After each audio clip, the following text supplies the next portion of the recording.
আজকে আমার সাথে আছে আমার মা। মা যাচ্ছে 20 বছর পরে যাবে বাবার বাড়িতে, আমি যাব আমার মামার বাড়িতে। তবে মাঝে আমি গিয়েছিলাম। মাকে 20 বছর পর নিয়ে যাচ্ছি তার বাবার বাড়ি। তো মায়ের বাবার বাড়ি যাওয়ার পথে এই আসানসোলে ঘাগরবুড়ি মন্দির আর চন্দ্রচূড় মন্দির দুটোই পড়ে রাস্তার উপর। তো চন্দ্রচূড় মন্দিরে আজকে আর যাওয়া যাবে না, তো এখান থেকে আমরা প্রণাম করব বাবাকে। আর ঘাগরবুড়ি মন্দিরে একটু নেমে পড়লাম। তো ওখানে পুজো দিয়ে তারপরে যাব একটুখানি চা খাবো দোকানে।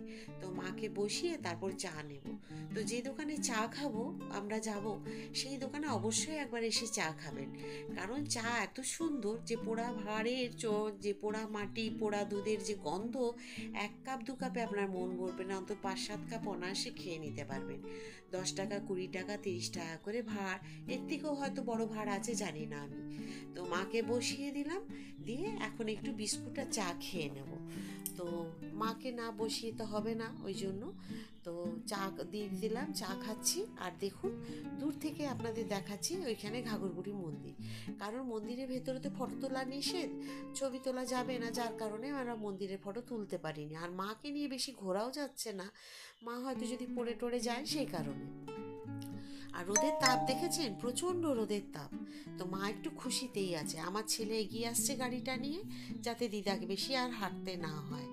তো মায়ের এটা বাবার বাড়ির জনার্দন মন্দির। আর ওই নীল রঙের শেড, এখানে পৈতুণ্ডীতে কোনো অনুষ্ঠানে খাওয়ানো হয়।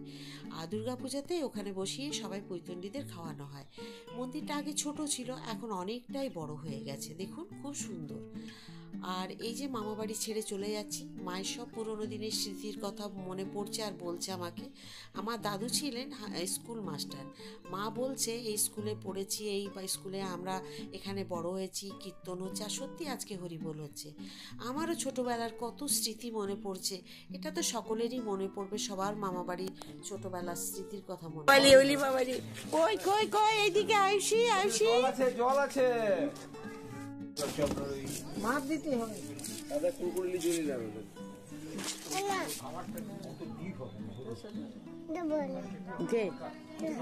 না দাও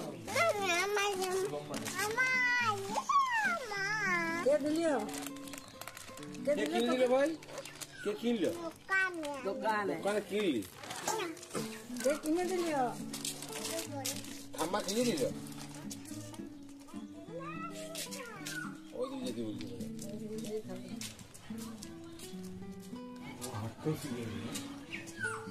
হাঁটা দুটো আস্তে আস্তে ব্রেক করে দেবে, ব্রেক করে দেবে। ব্যাস বলে দাও, উড়ি উড়ি যাই। আচ্ছা আচ্ছা, এই ছোট বাচ্চাটিকে দেখছেন, এই হচ্ছে আমার বড়দার নাতনি, একমাত্র ছেলের মেয়ে, আমার ভাইপোর মেয়ে। কিন্তু এর বাবা বেঁচে নেই, মানে আমার ভাইপো ডিউটি যাচ্ছিল, পুলিশে চাকরি করত। পিছন থেকে একটা বাইক এসে ধাক্কা মারে 2023 অক্টোবরে। ওর ঠিক দশমীর দিন অ্যাক্সিডেন্টটা হয়, কয়েক ঘন্টা পরেই মারা যায়। বেচারার কোনো দোষ ছিল না।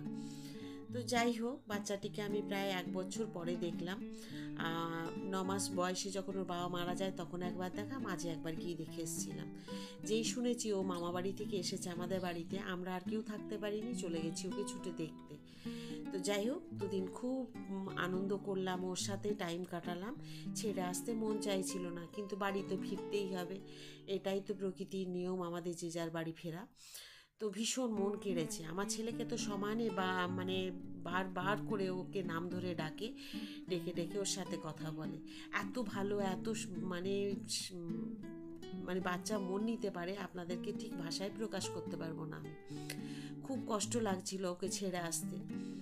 তো যাই হোক, ও তো বাচ্চা, এত বুঝবে না, কিছুক্ষণ হয়তো আমার ছেলেকে খুঁজবে। কিন্তু আমাদের যে 3 জনের এত কষ্ট হচ্ছে, মানে আপনাদেরকে কি বলবো, 3 জনের মনই একদম ভারাক্রান্ত। আমাদের খুব কষ্ট হচ্ছিল ওকে ছেড়ে আসতে। এবার একটা দোকান দেখে আমরা একটু চা খাবো বলে আমরা দাঁড়িয়ে পড়লাম এখানে, ঠিক গড়বেতা বাজারে ঢোকার আগে এই চায়ের দোকানে আমরা চা তৈরি করতে বললাম। চা খেয়ে আবার রওনা দেবো। তবে অনেক কিছু স্মৃতি নিয়ে যাচ্ছি, ছোটবেলায় মামা বাড়িতে আনন্দ করার স্মৃতি। এটা সকলেরই আমাদের মনে পড়ে, কম বেশি সবাই মামা বাড়িতে ছোটবেলাটা আনন্দ করি। আমার মা 20 বছর পরে মামা বাবার বাড়িতে গেল, ভাইপুর মেয়েটাকে দেখলাম, আনন্দ করলাম, টাইমটা কাটালাম, বাড়ি ফিরব। গতকাল বাবার বাড়ি থেকে এসেছি। বাবার বাড়ি থেকে আসার পরে দেখি বাজার কিছু ছিল না, কয়েকটা আলু ছিল। তো আমি কি রান্না করেছি আপনার পরে দেখাবো। এখন কি করছি, এটা মটর ডালকে একটু ভিজিয়ে রেখেছিলাম, ভিজিয়ে বেটে নিয়েছি মিক্সিতে, একদম আধবাটা করেছি। দিয়েছি একটু কালো জিরে, একটু নুন আর একটু কাঁচা লঙ্কা কুচিয়ে। এতে আপনারা পেঁয়াজও দিতে পারেন, কিন্তু আজকে আমি পেঁয়াজও ছিল না, যার জন্য একদম পেঁয়াজ ছাড়াই করছি। তো ব্যাস, এটাকে এবারে আমি, দেখুন তেল গরম হয়ে গেছে, এখন তেলের মধ্যে এগুলোকে আমি দিয়ে বড়াগুলোকে ভেজে নেব। ফুলুরি বা বড়া যাই বলুন না কেন, ভেজে নেব। দেখুন এবারে আমি একটু একটু করে, আপনারা যেরকম ছোট বড় যেরকম খুশি করতে পারেন, হাত দিয়েও ফেলতে পারেন বা এইভাবে চামচ দিয়েও আপনারা করে নিতে পারেন। তবে যেভাবেই করুন সুন্দর হবে। এর মধ্যে আপনারা আদা দিতে পারেন। আমি ওই যে বললাম এক টুকরো বলতে ভুলে গেছি, অল্প একটু আদা ছিল, সেই আদাটুকু দিয়েছি। আর আজকে আমি একদম ডুবো তেলে ভাজবো না, কারণ 2-3 দিন ধরে খুব তেল মশলা খাওয়া হয়েছে, সেই কারণে আজকে আমি একটু এইভাবেই ভাজবো। দেখুন, তবে খুব সুন্দর হয় এগুলো, গরম ভাতে ডাল দিয়ে খেতে খুব ভালো লাগে।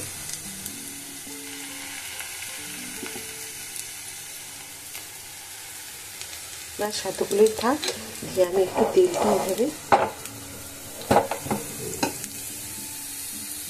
আর একটু আছে, এটা দিলেই হয়ে যাবে।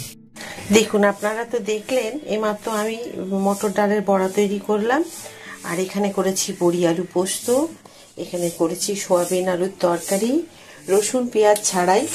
আজকে ছিল না, আপনাদের বললাম ঘরে কিছু এরকম ছিল না, আমরা ছিলাম না 3-4 দিন। আর এখানে করেছি মটর ডাল, এখানে করেছি মুসুর ডাল। এই যে দেখুন, টমেটো দিয়ে মুসুর ডাল বসে গেছে ডালটা। কারিয়া পাতা আর কালো জিরে একটু 5 ফোড়ন দিয়ে এই ডালটা করেছি, এই যেটা। আর করেছি আপনাদের তো দেখালাম সয়াবিন আলুর তরকারি, অল্প একটু আলু ছিল। এখানে করেছি বড়ি আলু পোস্ত, এখানে মটর ডালের বড়া, আর এই যে ভাত। আমার ছেলে খাবে আর আমি খাবো। দেখেছেন, ভাত একদম অল্প হয়। ওর বাপি খাবে রুটি, যেহেতু সুগার আছে সেই কারণে কোনোদিন রুটি কোনোদিন ওটস। তো কেমন লাগলো আজকে আপনাদের এই ভিডিওটি বা ব্লগটি? আপনাদের যদি ভালো লেগে থাকে প্লিজ লাইক, সাবস্ক্রাইব আর শেয়ার করে দেবেন। এবারে একটা নতুন করে আবার রান্না নিয়ে আমি আসবো। আজকে তো কোনো রান্না দেখাইনি আপনাদের, ছিলাম না কদিন, এই শুধু এইসব রান্নাগুলো করলাম, আমি আপনাদের দেখালাম। তো আর নতুন রান্না নিয়ে অবশ্যই আপনাদের কাছে চলে আসব। সবাই ভালো থাকুন, এই বলে আজকের ভিডিওটি আমি এখানেই শেষ করব। নমস্কার।